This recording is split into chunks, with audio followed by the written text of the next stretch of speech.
Hi, welcome to our fourth video for Module 2. Yesterday we talked a tiny little bit, just mentioned about global warming and what would happen if our greenhouse gas concentration increased too much. Global warming is something that we hear a word used in the news all the time. They talk about how there's global warming and the polar ice caps are melting and everything's just going terrible. So let's look at that from a scientific standpoint. So what the idea is that there are in the atmosphere higher concentrations of carbon dioxide. And they say that the reason for this happened after the Industrial Revolution. You've got all of industry putting more gases into the atmosphere, people and cars and everything that we use to burn fuel for energy is releasing a whole lot more carbon dioxide than our Earth can handle, and those increased levels are increasing the warmth, the temperature of our Earth. Another reason for an increase in concentration would be an increase in world population. The world's getting pretty full, lots and lots of people out there, and all of us are breathing and using energy, creating more of a carbon dioxide footprint.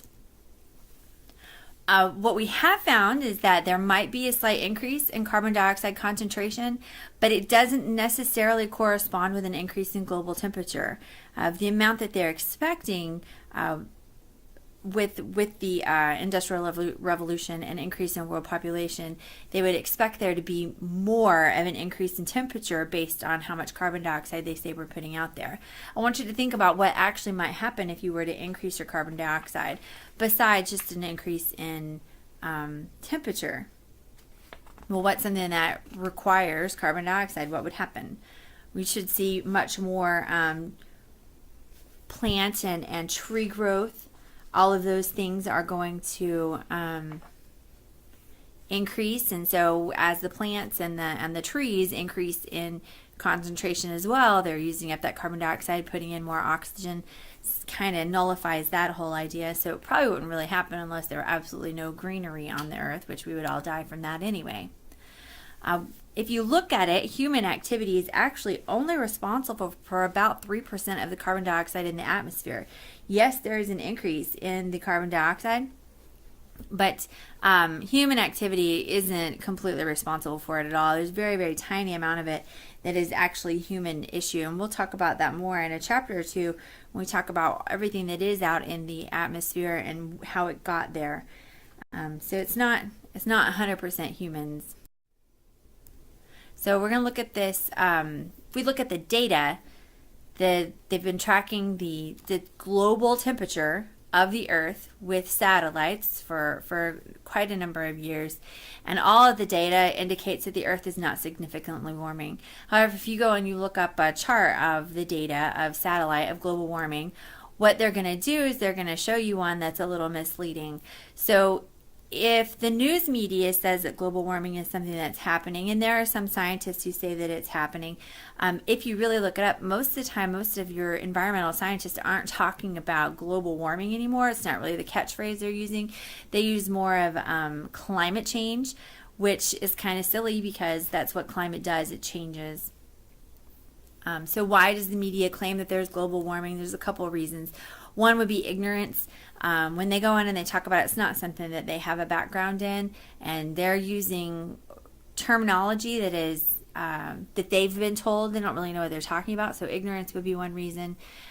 Just because there are warmer winters in certain areas, or like we've had a very mild summer, or maybe there's places that have hot summers and warm winters, that's not necessarily an indication of global warming. That is a local climate happening there, not global. Global means that the entire Earth would need to be getting warmer. And so this summer, especially like this August, hasn't been super, super hot. Not as hot as usual. I would say it's been much milder. And so that's a difference in how your climate is expected to be, not necessarily global. The other reason would be a political agenda. If you think that you can listen to anything that the news has to say and not think that they spin it to further their own agenda, then you're being very naive.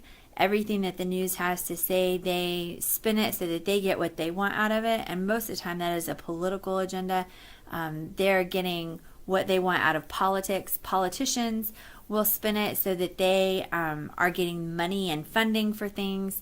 It always comes down to power and money. So it's really hard to get the truth out there. So here's an example of what a chart might look like if we were saying global temperature differences. And if you look at this, I mean, it's very obvious that that red line, which is the mean for a 5-year mean, it's easy to follow, is gone steadily upward, right? It looks like it's increased quite a bit. But I want you to look, instead of just looking at the line and as it increases upward, and look over at the scale on the other side, the scale on the left side on the axis. That is not in whole degrees or even 10-degree differences. Those are in like 0.2 degree differences or 0.1 degree differences. So if you're going from the 0, the middle there where it was about 1940, below that was maybe 3 degrees cooler the 100 years before it, and in the 60, 70 years after that, it's only gone up like 5 degrees. So it's not a huge difference. That's not a whole 5 degrees. That's actually a 0.5 degrees. It's not even a whole degree between 1880 to 2000. So if you look at it on this scale, where the scale on the left, the temperature anomaly, is a little smaller, you can see that the line is not actually all that increasing. It's pretty flatlined. And when you look in your book, if you look at the chart in your book on page 40, that's another example where that scale on the page 40 in your book is in 2 degrees scale, and the line pretty much follows along a straight line path, not as in a linear, but as a horizontal line. So all I would need you to go and do right now is just to go look around on the internet, find an article, a news article or something from NASA, something like that, a scientific article about global warming, and you would have to work really hard to find an article that is anything saying that global warming doesn't exist, or interviews that say global warming doesn't exist. Scientists will get out there and say, oh, there's climate change and there's global warming. They don't want to look at it that the scientific data says that there is no such thing as global warming, that our overall temperature hasn't changed hardly at all in the last 70 years.